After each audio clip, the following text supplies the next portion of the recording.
Bonjour à toutes et à tous. Je vous propose qu'on démarre ce nouveau webinaire qui s'intitule Les clés pour agir numéro 2. Quelles conditions réunir pour favoriser l'engagement citoyen et la coopération avec les habitants dans ma commune.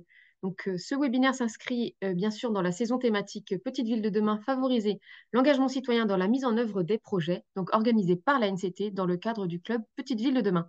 Donc moi, je suis Emmanuelle Lebris, directrice adjointe du programme PVD à la NCT, et donc j'aurai le plaisir d'animer cette heure qui nous rassemble aujourd'hui. Donc, comme d'habitude, quelques petites consignes. Si vous avez des difficultés techniques, vous pouvez nous en faire part dans le chat. On tentera de les résoudre. Et puis, pour toute question que vous voudriez que je relaie à nos intervenants du jour, n'hésitez pas à les poser dans l'onglet en bas au milieu de votre écran et qui s'appelle Questions et réponses. Donc, ce deuxième webinaire, Les clés pour agir, a pour ambition d'aborder avec vous le cadrage opérationnel pour mettre en place des projets de participation citoyenne dans votre commune. Donc, nous allons y évoquer les conditions nécessaires pour y parvenir, les points de vigilance pour associer les citoyens et les habitants dans la mise en œuvre des projets de territoire. Donc aujourd'hui, comme d'habitude, nous mettons à l'honneur une petite ville de demain et nous avons aujourd'hui porté notre attention sur la commune de Port-Briet, donc située dans le département de la Mayenne, une commune d'à peu près 2000 habitants qui est aujourd'hui représentée par Dorian Lemel, chef de projet Petite ville de demain.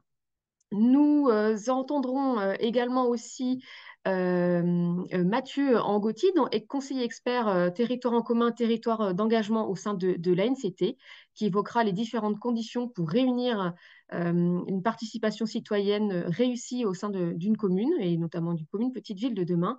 Et puis nous entendrons également Johanna Janive, conseillère experte ingénierie de la participation du public au sein du CGDD, donc CGDD pour Commissariat général au développement durable, qui évoquera auprès de vous la charte de participation du public.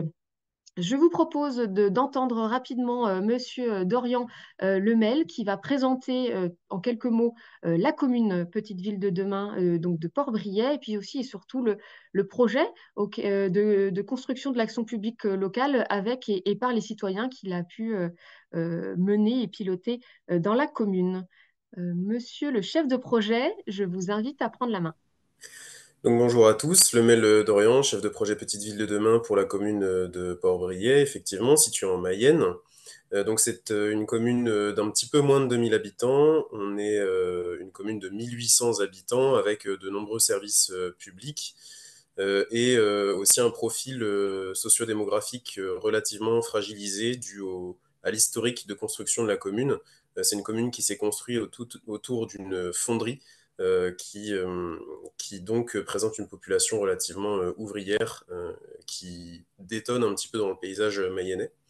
Donc effectivement, je vais plutôt vous décrire le projet de territoire qui s'est construit autour de la question de la participation citoyenne. Je m'étais mis un petit peu de notes de côté, mais là, du coup, je les ai pas sur ce support-là, donc je vais le faire plus spontanément. Je vais essayer de tout simplement m'appuyer sur le support. On va avancer ensemble. Sur la première slide, donc faire territoire collectivement, je me suis dit que rapidement, pour commencer, on allait revenir ensemble dans le passé, le jour où il a fallu justement construire ce projet de territoire. On est donc à une commission municipale PVD du 17 mars 2022. La signature de la convention d'engagement est faite et il faut maintenant parler avec les élus du diagnostic. Slide suivante. On se retrouve dans cette situation à la fin du diagnostic.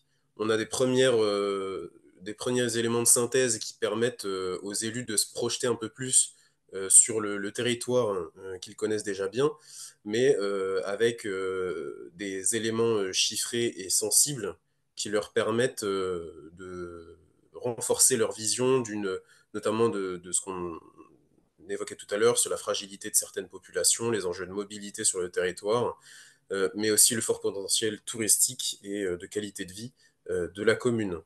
Donc si on avance ensemble sur la slide suivante où on voit la synthèse du diagnostic qui est présentée à ce moment-là aux élus, euh, on a beaucoup d'atouts et de faiblesses qui décrivent le territoire dont on a parlé tout à l'heure et qui permettent vraiment aux élus de visualiser les potentialités en termes de population, ce qu'on disait tout à l'heure sur le fait que la population un historique ouvrier qui donne lieu à un relatif désengagement et vraiment un attentisme de cette population, et qu'il fallait donc réussir à remobiliser cette population pour l'intégrer dans le projet de requalification et de revitalisation du territoire. Donc, suite à ce diagnostic, le projet de territoire se dessine avec différentes orientations, donc une centralité à conforter et reconnecter les zones d'extension, l'objectif de densifier les zones urbaines et conforter la centralité, notamment en proposant une offre culturelle adaptée, en réinvestissant l'espace public et en améliorant la résilience du territoire, euh, notamment ce qui concerne les délaissés, la renaturation et en mobilisant la population. Donc il y a une proposition de périmètre d'ORT qui est faite et on arrive à une proposition pour faire territoire collectivement. Euh, donc à cette époque, il y a une synthèse des projets communaux qui est en cours, des diagnostics complémentaires thématiques, notamment sur la thématique de la mobilité, une étude de programmation urbaine, qui permettront de mieux se projeter à ce moment-là. Et il y a des zooms sur les secteurs à enjeu qui permettent de donner la transversalité au projet et de mobiliser les partenaires. Donc on voit se dessiner 6 axes que vous voyez à droite. Un axe 1 plutôt lié à l'habitat, un axe 2 lié au développement économique, un axe 3 sur les mobilités, un axe 4 sur le développement des formes urbaines, l'espace public et surtout le patrimoine, en fait. C'est un axe qui s'est plutôt redirigé vers le patrimoine. Un axe 5 qui était lié à l'accès aux équipements publics et un axe 6 sur la résilience du territoire. Donc ces axes-là ont été vraiment établis avec les élus. Et l'axe 6 est celui sur lequel on va se concentrer, puisque à ce moment-là, les élus n'avaient pas forcément identifié cet axe 6, résilience. Donc il émane d'une proposition du chef de projet qui était en poste à l'époque et qui leur a proposé d'intégrer cet axe 6 concernant, pour la faire rapidement, hein, l'aspect biodiversité, mais aussi énergie renouvelable, et puis sensibilisation des habitants et usagers aux économies d'énergie. Et en fait, on a vu se dessiner petit à petit cette question de résilience du territoire. Et la résilience du territoire a appelé la question de la participation citoyenne. Euh, pour les élus, en fait, les deux choses étaient liées. Et le fait d'avoir commencé à évoquer la résilience du territoire, les élus se sont vraiment saisis de comment on arrive à aller au-delà de la résilience écologique, disons, mais aussi en parlant de la résilience du territoire avec ses habitants. D'où la slide suivante sur l'implication citoyenne et la concertation. Il se trouve qu'à ce moment-là, il y a la MI territoire d'engagement qui est en cours. Et donc, le chef de projet propose, enfin en concertation avec les élus, de participer, de candidater à cette AMI territoire d'engagement, qui propose donc d'impliquer les habitants dans le diagnostic, collecter les projets citoyens, concerter les opérateurs d'aménagement, faire s'approprier le projet de territoire par différents outils et en passant via une commission extra-municipale et le CCAS. Donc ça, c'était des hypothèses de départ. La présentation du programme territoire d'engagement, il faut le dire, a répondu aux attentes des élus qui cherchaient un moyen finalement de mettre en œuvre un dispositif de participation citoyenne sur le territoire. Et donc si on passe à la slide suivante, collecter les projets citoyens, concerter les opérations, c'est ce dont on parlait tout de suite.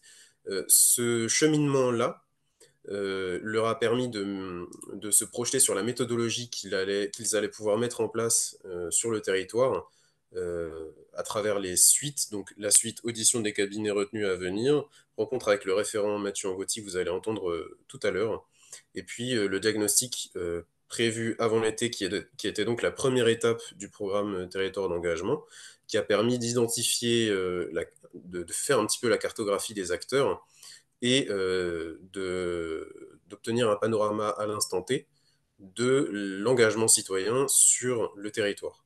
Donc si on avance sur la slide suivante, on en revient à faire territoire collectivement. Il y a donc eu un partage du diagnostic aux acteurs locaux et l'objectif d'un comité suivant fin avril. Donc l'aboutissement de cette construction du projet de territoire, si on avance sur la slide suivante, merci, c'est donc la volonté de renforcer l'attractivité de Port-Briey, ça c'est la conclusion un petit peu de la construction du projet de territoire. Une stratégie, valoriser les ressources et potentiels du territoire. Donc quand on parle de ça, on parle aussi des acteurs du territoire, on les considère comme des ressources et potentiels. Et l'objectif de s'inscrire dans la stratégie de Laval Agglomération également. Donc ces éléments permettent d'aboutir à un projet de territoire partagé, avec trois piliers. Le premier, redynamiser le territoire. Le deuxième, mettre du lien entre les habitants. Et le troisième, un cadre de vie à revaloriser, de qualité paysagère et patrimoniale. Donc, ces trois axes ont permis de construire les actions de l'ORT. Si on passe à la slide suivante, on voit une carte de l'action ORT qui a été construite, pardon, qui va pas nous permettre d'apporter beaucoup d'éléments sur le projet de territoire, mais qui permet de voir un petit peu l'ampleur de ce qu'est le projet de territoire à Port-Briey sur la commune et qui concerne l'ensemble des parties géographiques de la commune.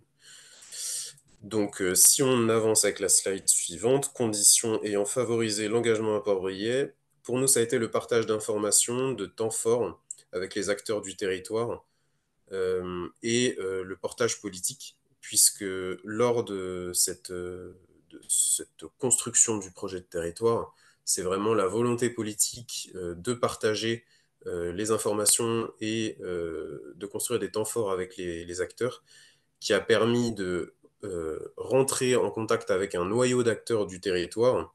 C'est le dernier élément des conditions ayant favorisé l'engagement.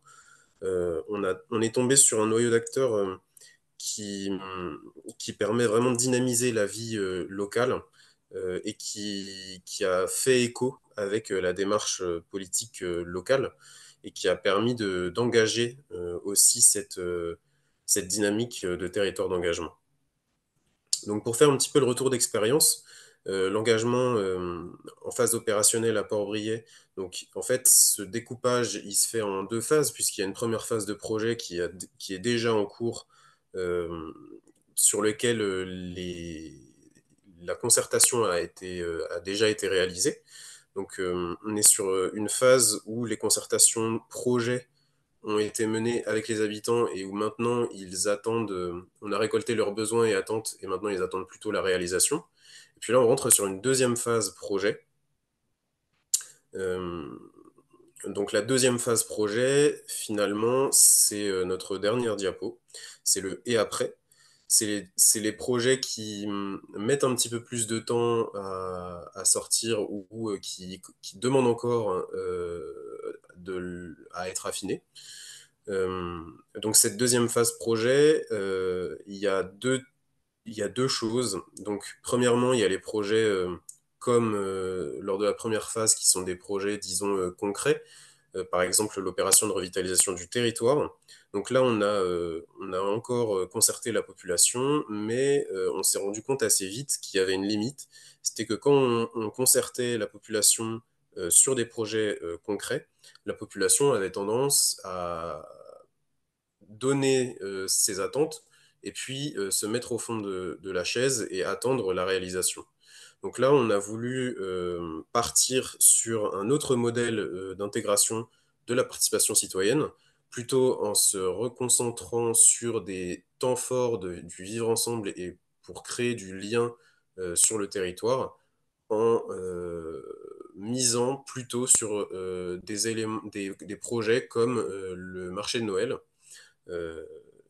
Noël ou les 150 ans de la commune, qui vont être des temps forts de lien sur la commune et qui vont permettre de développer l'engagement citoyen sur la commune. Merci beaucoup, Dorian. À ce stade, il y a pas de questions qui mériteraient de vous être portées directement. Je vous propose d'entendre dans un second temps donc Mathieu Angotti, conseiller expert au sein de la NCT sur territoire d'engagement et territoire en commun, qu'on a eu le plaisir d'accueillir lors de l'atelier in situ qui a lieu les 2 jours, les 2 derniers jours. Mathieu, sans forcément revenir en détail sur justement l'offre de services territoire d'engagement qui a déjà fait l'objet d'une présentation dans les clés pour agir numéro 1 et que vous pouvez déjà d'ores et déjà retrouver en replay sur notre chaîne YouTube. Est-ce que tu peux voilà, prendre la parole pour évoquer de ton point de vue et sur la base des enseignements que vous avez pu tirer sur les divers accompagnements que vous avez faits, quelles sont les conditions de réussite qu'il faut réunir voilà, pour activer ce superbe, la population finalement dans ces projets. Quels sont au contraire les points de vigilance sur lesquels tu voudrais attirer notre attention pour que bah, localement tout se passe le mieux possible? Bonjour, merci Emmanuel.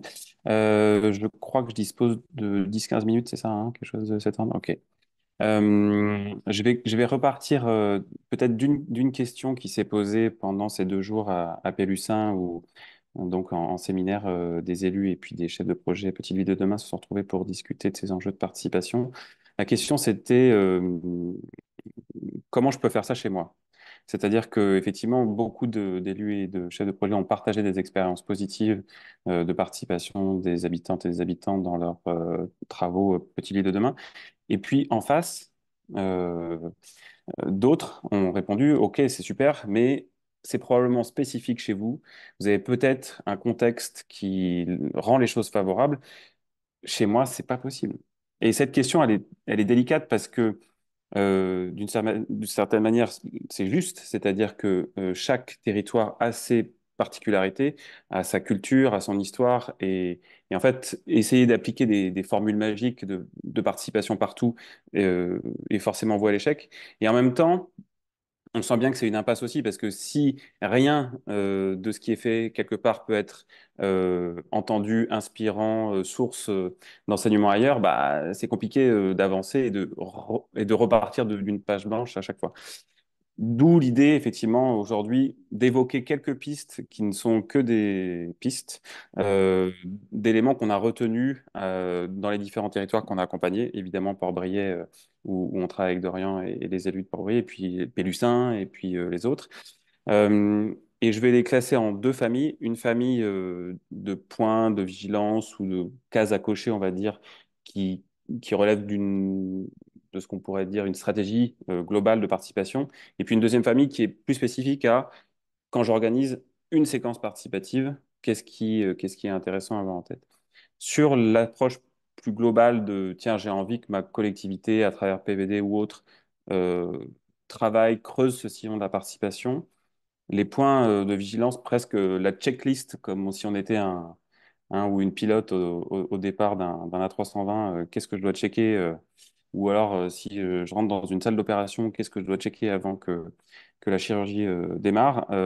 Cette checklist, la première qui nous semble, le premier point qui nous semble important, c'est qu'est-ce qui se passe au sommet, euh, au niveau du leadership, comme on dit, de celles et ceux qui tiennent un peu les rênes de la collectivité. Et donc, maire, DGS, président de Comcom, DGS, euh, c'est une case indispensable à cocher. Si celles et ceux qui donnent le là, qu'on le veuille ou non, dans des organisations qui restent régies par des règles assez strictes, par un code, et donc qui détiennent de fait le pouvoir et qui donc ont un leadership assez fort, si ces personnes-là ne sont pas convaincues, ne sont pas conscientes du sens que peut avoir la participation, c'est très compliqué d'y aller. Et c'est très compliqué d'y aller, d'autant plus que Ça, c'est quelque chose qui a été souligné à Pélussin. Il y a une forme de paradoxe derrière. C'est-à-dire qu'il faut que ces personnes, maires DGS, soient convaincues à ce point que c'est important de faire participation, coopération avec les habitantes, les habitants, les associations, etc., que ça suppose que derrière eux, ils se mettent un petit peu en recul, en fait, pour laisser une place au dialogue, à la créativité, aux autres idées, et potentiellement de partager tout ou partie de la décision. Et donc, paradoxalement, il faut qu'ils soient très constants et très volontaires dans l'approche de la participation pour que, finalement, ils soient amenés à se mettre un petit peu en retrait. Ça, c'est compliqué. Parfois, c'est immédiat. Parfois, c'est pas du tout le cas. Parfois, il faut des chemins, des cheminements relativement longs, plusieurs mois, pour que, au fil de leur chemin presque perso, dans leur tête, je vais dire, ces élus et ces cadres, et singulièrement maire, présidente, président et DGS, fassent ce cheminement. Mais c'est une case indispensable à cocher et sans laquelle c'est difficile d'avancer. Le deuxième élément qui est important, c'est de pouvoir être très explicite quand on démarre un processus de participation sur les peurs que ça engendre, parce qu'il y a des peurs légitimes. Donc, légitimement, on peut avoir peur, côté élu par exemple, de trahir les promesses qu'on a faites, par exemple, dans une campagne électorale ou dans un plan de mandat, parce que finalement, les décisions vont être pliées dans un sens différent que ce qu'on imaginait au départ. Du côté des agents, on peut très légitimement avoir peur de la charge de travail que ça représente. Le fait d'intégrer des habitants dans la gestion d'un projet, ça prend du temps, ça rajoute des réunions, ça rajoute potentiellement de la complexité du temps. Donc, c'est une peur qui est légitime. Donc, voilà, expliciter ses peurs, c'est une case à cocher dans la checklist. Et puis, il y a une notion qui peut être intéressante en face, c'est la notion de risque acceptable. C'est-à-dire de se dire, OK, ces peurs-là, elles sont là, on ne va pas les éliminer. euh, on va pas les éliminer, pardon, je branche mon ordinateur pour pas disparaître d'un coup de baguette magique, mais euh, qu'est-ce qui est acceptable en termes de risque qu'on peut prendre dans ces cas-là? Quel risque je peux prendre en termes financiers? Quel risque je peux prendre en termes de temps de travail à y consacrer? Quel risque je peux prendre en termes d'ajustement justement des engagements pris, des décisions, des projets, etc. Troisième case à cocher, euh, c'est la question de la priorisation. Souvent, on est dans des collectivités où il y a beaucoup, beaucoup de projets. On s'aperçoit à mi-mandat qu'en fait, il n'y a pas 50% des projets qui ont déjà été menés. En général, malheureusement, c'est un peu moins. Et donc, il y a un effet un peu d'engorgement. Et donc là, c'est intéressant aussi, quand on parle participation, de se dire, finalement, dans ces projets un peu particuliers qui vont amener la population à participer, lesquels sont prioritaires. Et c'est vrai que ça peut passer aussi là par de l'explicitation. Nous, il y a beaucoup de collectivités qui ont dessiné des grands tableaux qu'ils ont laissé afficher d'ailleurs, avec le champ des possibles, tous les projets potentiels qui pourraient faire l'objet d'un travail participatif, ne serait-ce que pour avoir cette vision globale et ensuite de pouvoir faire ce travail de priorisation en fonction du temps qui nous reste dans le mandat, des ressources humaines disponibles, des priorités des politiques évidemment, etc. Quatrième élément intéressant, c'est la question de la temporalité. Je parlais un instant du temps qui reste dans le mandat.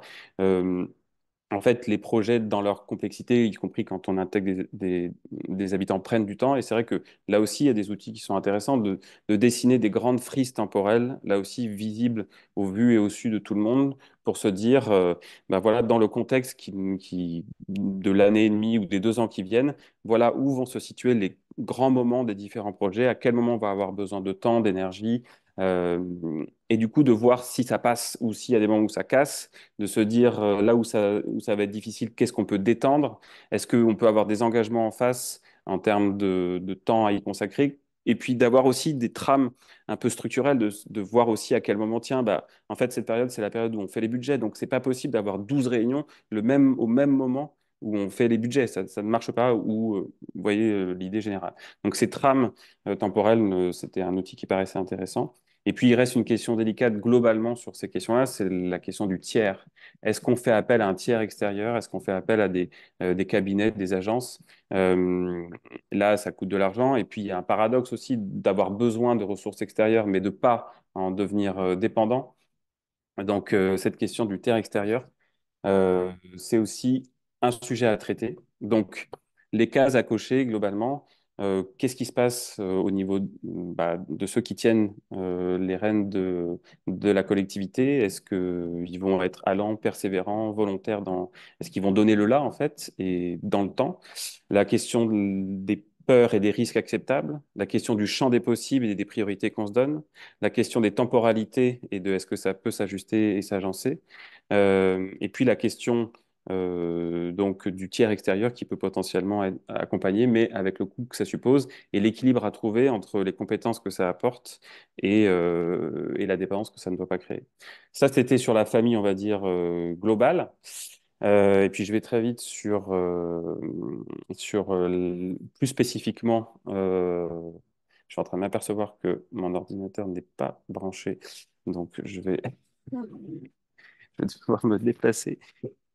Pardon, je suis désolé, hein, Non, non, mais c'est... vas-y, pas de souci. J'en profite pour rebondir sur ce que Ouais, tu vas-y, viens de ouais. dire, hein, Alors, s'il te plaît. l'importance du tiers extérieur. On en a beaucoup parlé en atelier in situ les 2 jours passés, qui semblaient pour beaucoup de participants, tant élus que chefs de projet, une façon voilà, d'avoir un regard neutre, neuf, et permettre un certain recul sur les choses et sur les situations. Donc voilà, je voulais profiter justement de ce moment pour souligner ce point qui nous semblait assez collectivement important.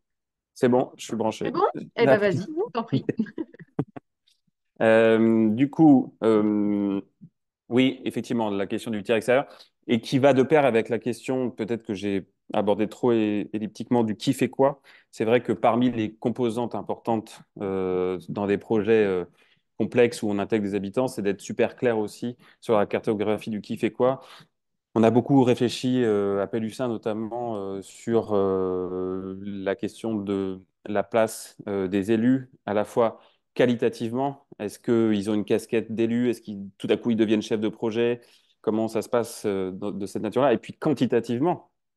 À Pélussin, ils évoquaient l'idée que des élus arrivaient le matin à 8 heures et repartaient à 22 heures. Il y a un moment, c'est super d'avoir un engagement de ce type-là, mais à des moments où ça craque. Et donc, cette question du qui fait quoi, évidemment, va être dans la checklist quelque chose d'important. Et c'est d'autant plus efficace si on arrive à l'articuler avec la question temporelle, si on arrive à faire des frises temporelles où on voit les moments où l'énergie, on va avoir besoin de beaucoup d'énergie et beaucoup de temps. Est-ce que ça correspond?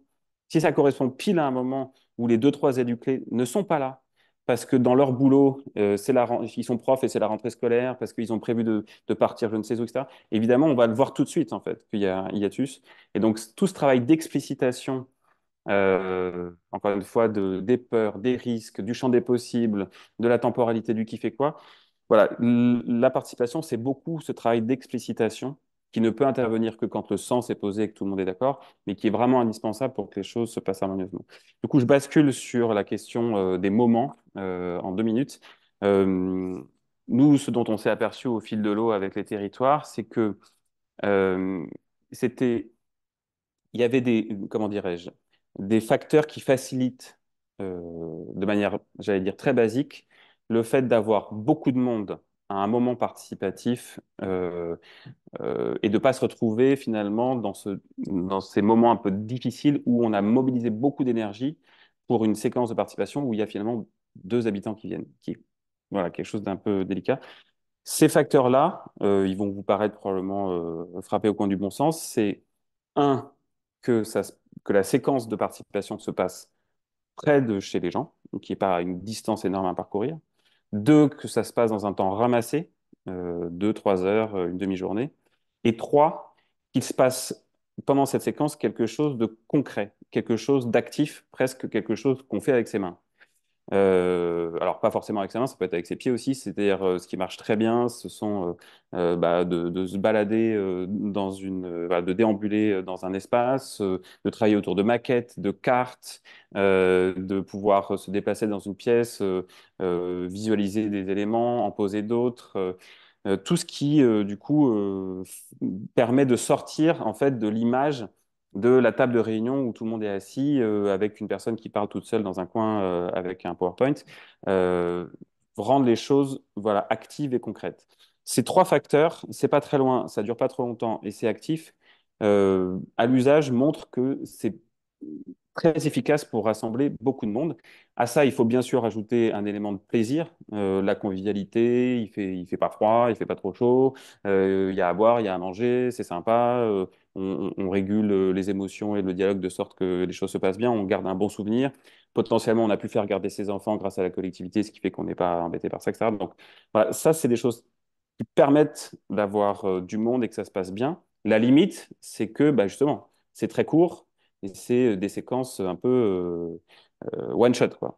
Si on veut pouvoir basculer sur du temps long, sur des choses moins concrètes, plus conceptuelles, sur de la prospective, sur des projets un peu complexes d'aménagement, c'est bien sûr possible, mais il faut avoir à l'esprit que si on invite des habitants à discuter de choses assez abstraites comme de la gouvernance, des règles de fonctionnement ou un projet à 10, 15 ans, on va assez vite tomber sur, bah, il y a deux, trois personnes qui viennent et pas beaucoup plus, surtout si on demande de l'assiduité, de venir plusieurs fois, etc.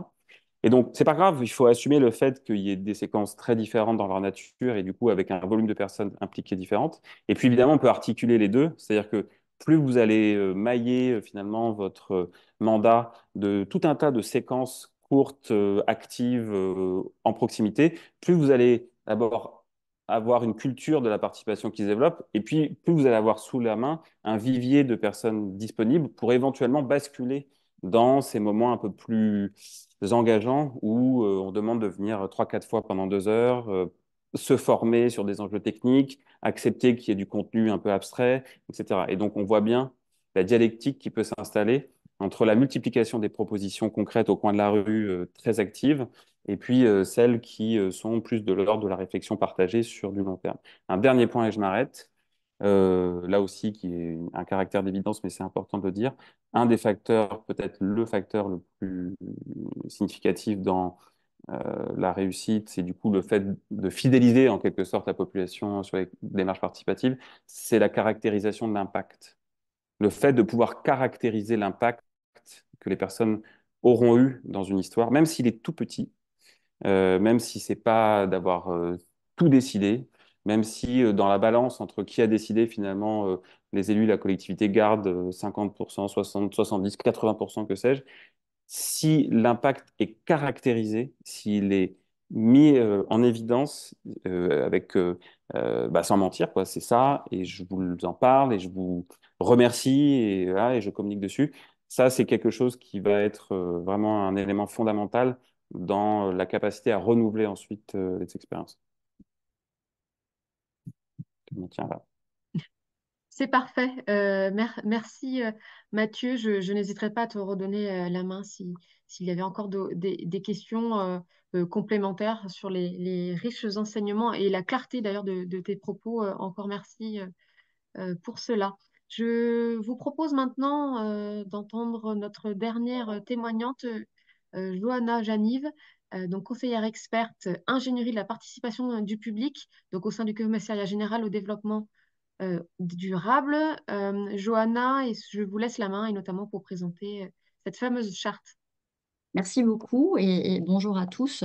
Un petit propos avant de vous parler de la charte en tant que telle, c'est que effectivement, ce moment de présentation arrive bien en complément de ce qu'ont dit Dorian et Mathieu. C'est peut-être pas la première chose à faire, effectivement, de commencer par se donner une charte quand on n'a pas expérimenté finalement la participation et qu'on ne s'est pas posé toutes les questions qu'ont pu répertorier aussi bien Dorian que Mathieu.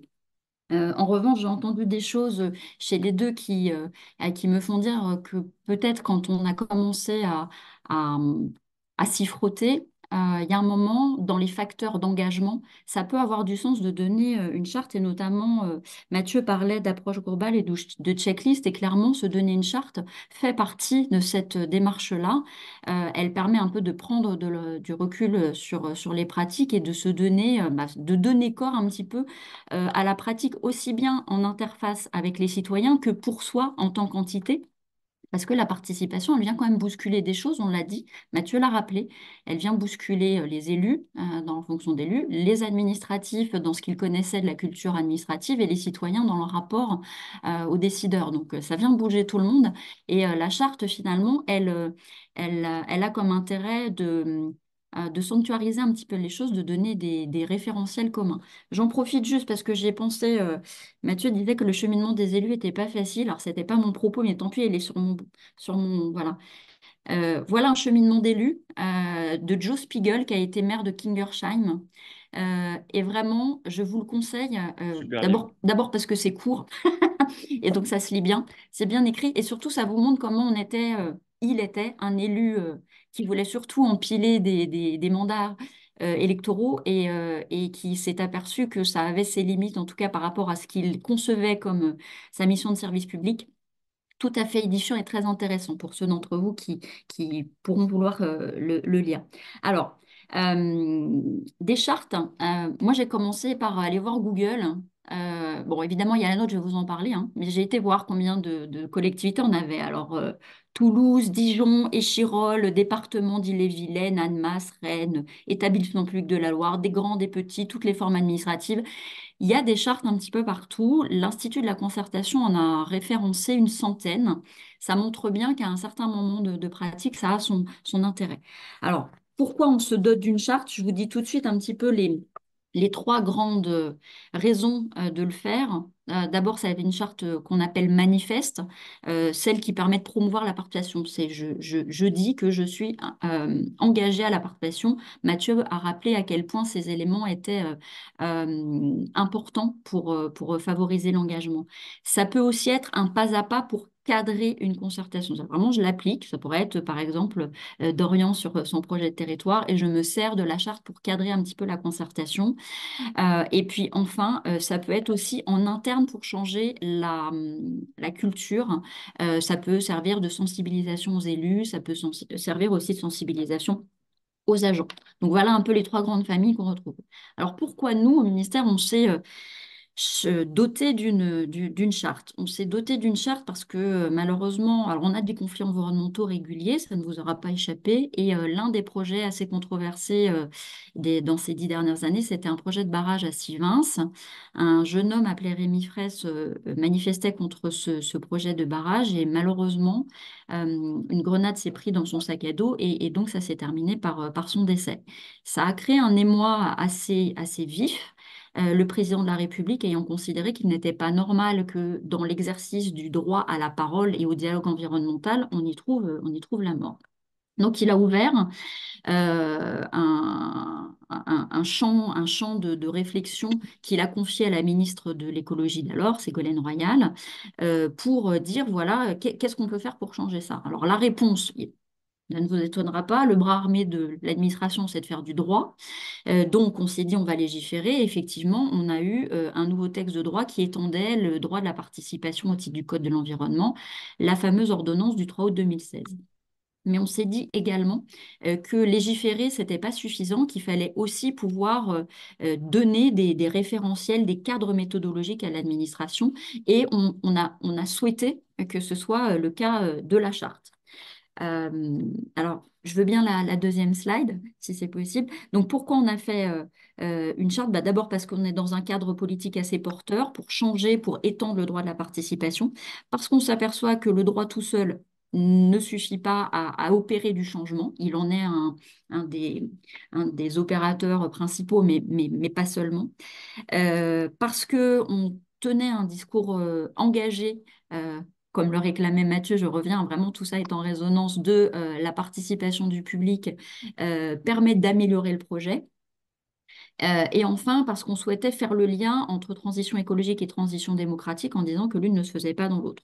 Donc voilà, on a affiché des ambitions assez fortes pour la charte qui était de créer un cadre de confiance entre les acteurs, de faire en sorte que on ait des standards assez élevés. Alors, on les a mis aussi élevés que possible, de servir de guide pour l'action et de définir les conditions d'un contrat moral. La charte, elle a finalement 4 grands articles qui sont du coup la participation nécessite un cadre clair et partagé. Ça, vous avez retrouvé ça complètement dans les propos de Dorian et de Mathieu. Elle a un article 2 qui parle de l'état d'esprit constructif. un article 3 qui dit qu'il faut rechercher et faciliter la mobilisation de tous, donc pas se contenter de ceux qui viennent, mais aller chercher des publics diversifiés et faciliter cette mobilisation. Et puis encourager le pouvoir d'initiative du citoyen. Alors, quelle est la spécificité un petit peu de cette charte? Vous allez me dire, ça, on a déjà entendu, les conditions, machin. Bah oui, mais alors cette charte, elle ne s'adresse pas seulement aux porteurs de projets. C'est ça hein, son intérêt et sa spécificité, me semble-t-il, c'est qu'elle s'adresse en fait à tous les acteurs qui vont être concernés. Cette charte, elle peut être aussi celle des citoyens, elle est celle des associations de défense de l'environnement qui vont venir un peu chahuter le maître d'ouvrage en disant bah, nous, on aimerait que vous soyez attentifs à ça, ça et ça, et on est contre ça, ça et ça. Elle est aussi la charte de tous ceux acteurs de la participation qui encouragent le développement de la culture de la participation, des associations comme Décider Ensemble, Démocratie Ouverte ou l'Institut de la Concertation, que vous connaissez probablement bien si notamment vous avez travaillé dans le cadre de territoires d'engagement et territoires en commun avec la NCT. Donc en fait, on a voulu en faire le carrefour, un texte d'engagement, chacun s'engage. Sur le terrain, on ne va pas être d'accord sur tout, mais sur les modalités de discussion, la charte dit, voilà, les grandes valeurs et principes qu'on peut se donner pour un débat constructif. Et c'est ce qu'on a voulu faire à l'intérieur de la charte. Et donc, vous voyez, sont concernés absolument tout type d'acteurs. Les types de mise en œuvre de la charte, donc j'en ai un petit peu parlé, mais là, derrière, il y a un petit peu des exemples, aussi bien d'acteurs qui l'ont mis en œuvre que de types de choses. Donc, je ne répète pas ce que j'ai dit en préambule, ça vous le rappelle. Ce qui est intéressant, du coup, puisque peuvent être adhérents à la charte tout type d'acteurs concernés, donc porteurs de projets, associations, entreprises, citoyens, etc.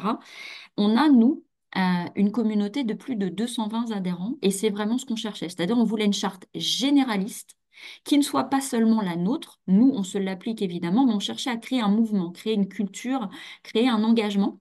Et donc, je suis désolée parce qu'en plus, les chiffres que j'ai sont ceux de juin 2023. J'ai pas encore procédé à la mise à jour, mais on a voilà, des types d'acteurs excessivement divers qui montrent bien que la méthode participative, elle peut être partagée. Sur le fond, on n'est pas forcément d'accord sur l'opportunité de tel et tel projet ou sur comment on va euh, qu'est-ce qu'on va mettre dans un projet de territoire ou dans un plan programme, ok, mais sur la méthodologie, une charte, elle permet de donner un petit peu les grands repères qui ne sont pas différents finalement de ceux qu'a rappelé Mathieu. Ils sont peut-être un petit peu plus détaillés dans la charte, puisque outre les 4 articles que je vous ai cités, il y a sous les articles à peu près 21 ou 22 items qui disent clairement, bah, en gros, qui est le porteur de projet, quelles sont les marges de manœuvre, est-ce qu'il faut avoir un tiers, alors nous on parle plus de tiers garant, et puis respecter des valeurs comme l'inclusion, la diversité, l'égalité, et comme on le fait, se baser aussi sur un élément fondamental de la participation qui est l'argumentation. Vraiment, la participation n'a pas du tout pour but de compter des pour et des contre. Ça, c'est autre chose, c'est du sondage, ça existe et c'est très bien, mais c'est pas du tout le but de la participation citoyenne.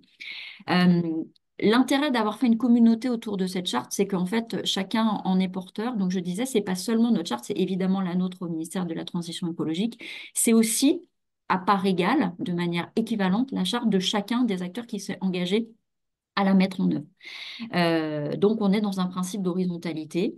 Chacun peut l'appliquer de la même manière. Il y a quand même des petites exigences sur cette charte parce qu'on pourrait dire, mais qu'est-ce que c'est mou par rapport à du droit? Le droit, ça engage, ça tape un peu fort. La charte, effectivement, elle n'est basée que sur de l'engagement. Oui, mais on aime à croire qu'il n'y a pas toujours besoin de taper pour engager des choses et en tout cas les changer. Par contre, on a quand même des petites exigences. D'abord, c'est que un adhérent n'a pas, enfin, doit s'engager à mettre en œuvre les articles 1 à 4, enfin, la charte telle qu'elle est écrite. S'il veut complémenter la charte et en rajouter, il peut, mais il ne peut pas faire moins quand même. Euh, et l'engagement qu'on a, on peut le cranter. On n'est pas obligé de dire je vais l'appliquer sur absolument tout ce que je fais. Bon, on peut dire ça, hein, et tant mieux. Mais on peut aussi dire, par exemple, je l'applique à un projet. J'ai un projet en particulier. Je sais pas, un projet de stade, un projet de méthaniseur, un projet de ce que vous voulez. Et par exemple, je l'applique à ça. On peut décider de l'appliquer à un champ de politique publique, urbanisme, l'aménagement, ce que vous voulez. Ou on peut s'engager sur tout, évidemment, c'est encore mieux. Mais disons qu'on peut aussi se dire, OK, je mets une certaine progressivité dans l'application de la charte. La charte n'est pas juridique, je l'ai dit. Ça a pu être un facteur qui faisait peur de dire, ah bah oui, mais est-ce que j'ai des risques de contentieux? En réalité, il n'y en a pas, puisque la charte n'est pas signée. On ne signe pas la charte, on s'engage, voilà. Et derrière, il y a aussi donc cette communauté qui l'a fait vivre, et je crois que c'est ça le plus intéressant, c'est l'essaimage, c'est la tâche d'huile, c'est le fait que on soit de plus en plus à pratiquer la charte de la participation selon les principes qui y sont inscrits. Et donc, derrière la communauté, donc déjà quelques années après la charte qu'on a sortie donc en 2016, on a fait un guide de prise en main de la charte. En gros, alors là, qui est plus étoffé, hein, qui est sur 45 pages, un peu un pas à pas de comment je mets en œuvre une démarche participative et toutes les questions qu'il y a à se poser, et surtout comment on répond à ces questions. Et puis pour échanger sur les pratiques, parce que ça aussi, ça marche très très bien, le pair à pair. Et je sais que bah, ça marche très bien dans territoire d'engagement et territoire en commun parce que c'est animé justement.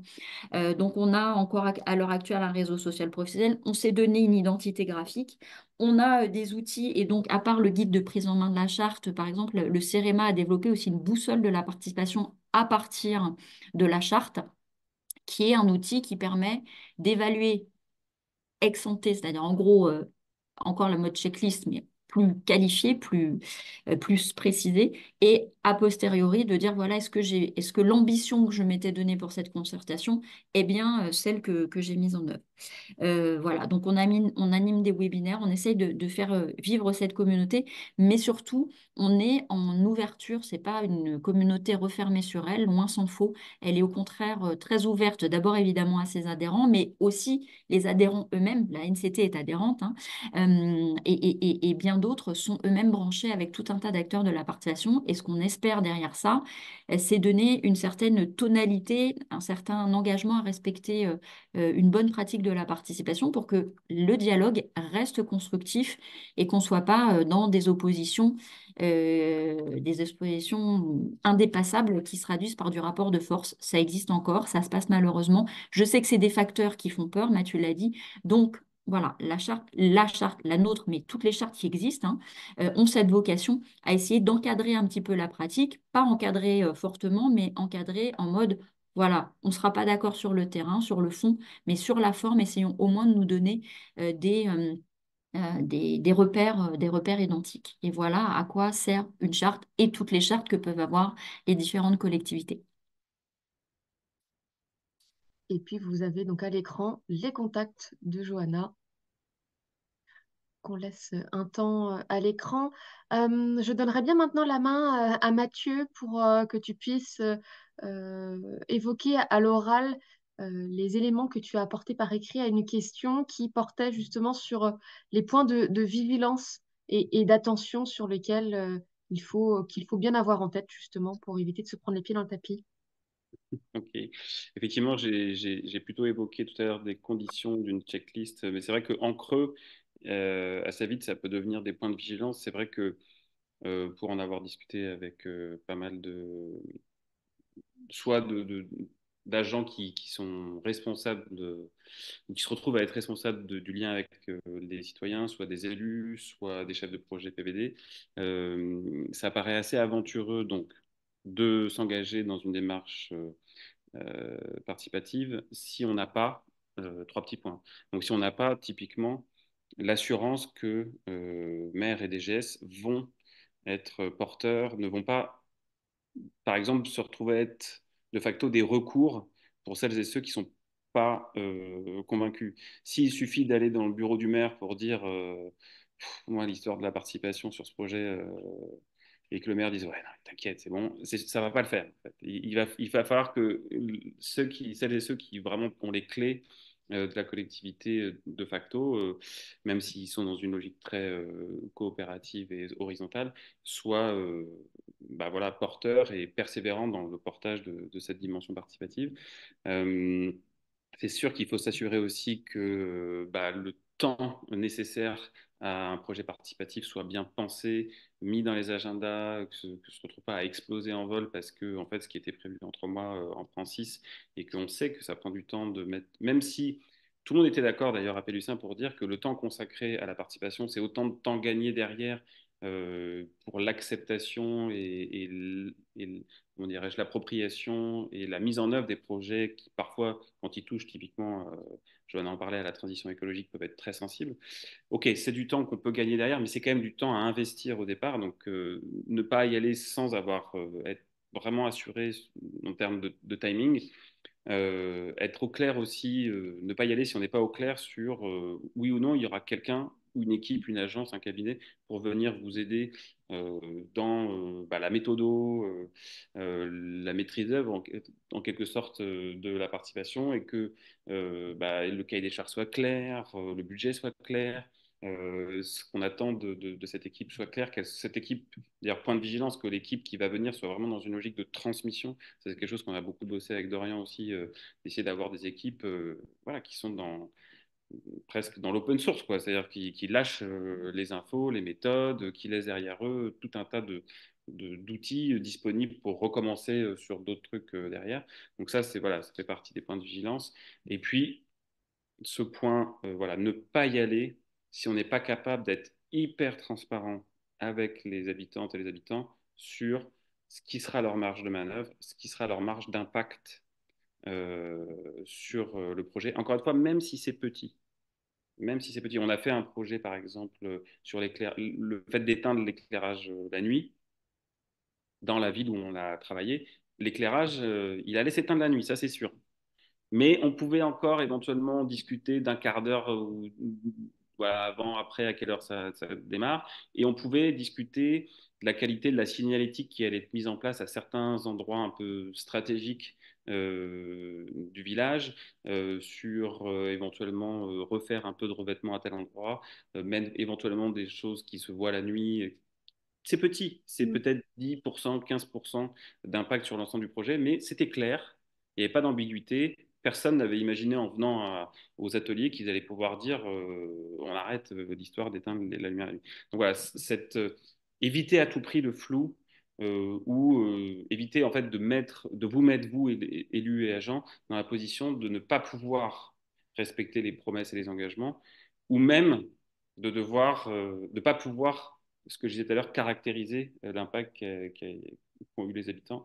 Voilà, cette transparence des règles du jeu, c'est quelque chose auquel il faut être très vigilant, il me semble. Merci Mathieu. Nous avons une question fort intéressante sur le guide sorti très récemment par la DITP, pas plus tard que la semaine dernière.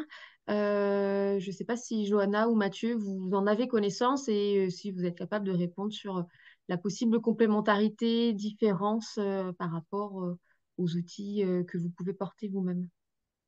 Bon, bah, nous, on a contribué au guide, donc on est tout à fait d'accord, il n'y a pas de problème. Johanna? Moi, j'ai appris très récemment cette existence, donc j'ai pas forcément pu compulser beaucoup le document, mais je sais aussi que la DITP défend un modèle beaucoup autour des panels. Et donc d'avoir des panels citoyens avec tirage au sort, qui me paraissent être des techniques qui sont sans doute utiles au niveau où agit la DITP, c'est-à-dire sur des projets ou des participations nationales, peut-être plus difficiles à mettre en œuvre parce que Mm. c'est coûteux, etc. Mais en revanche, ce qui est rassurant, c'est que quels que soient les guides que vous preniez, il y en a eu d'autres avant faits par la FNH, il y en a eu d'autres faits aussi par modernisation.gouv.fr, c'est-à-dire une version antérieure de ce qu'a proposé la DITP. Mais bon, comme si celui-ci était une mise à jour, tout ça est cohérent. Vous Mm. retrouverez en fait les mêmes séquencements et les mêmes checkpoints dont tu as pu parler, Mathieu, et qui sont les mêmes qu'on retrouve dans la charte.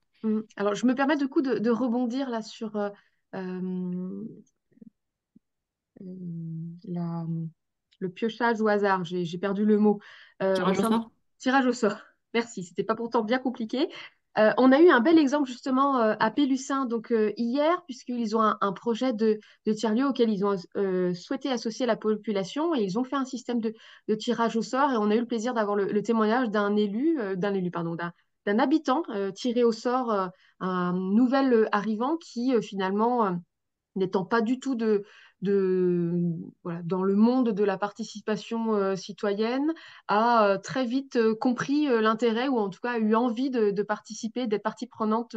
Donc voilà, effectivement, je pense que ça peut faire quand même à différentes échelles et en tout cas, il semblait y avoir un très bel exemple de réussite, d'un engagement vraiment fort d'un habitant complètement tiré au sort. Merci beaucoup à nos intervenants. Est-ce que Dorian, vous vouliez voilà, compléter ou revenir sur un point suite à l'intervention de nos deux experts du jour? Non, bah, merci à vous pour l'accueil. Je reste disponible pour échanger concernant les projets de Port-Brillet. Et puis, merci encore pour l'organisation de cette saison thématique. Eh ben, je vous en prie, je crois qu'on a vu dans les participants du jour quelques noms que l'on a reconnus et qu'on a croisés hier. On est ravis que vous continuiez à nous suivre. Vous voyez à l'écran les deux prochains rendez-vous donc de la semaine prochaine qui vous sont réservés, à la fois un clé pour agir sur faciliter l'implication des jeunes en la personne du CVCEGD, je sais même plus le sigle qu'on a eu hier, qu'on a pu avoir hier, le Conseil des jeunes local qui a pu être mis en place à Pélussin. Et puis nous aurons un second travaux pratiques sur le retour d'expérience de la commune de Mel dans les Deux-Sèvres. Donc j'aurai plaisir à vous y retrouver. Merci encore à tous pour votre intervention et la clarté de vos propos et je vous dis à très bientôt.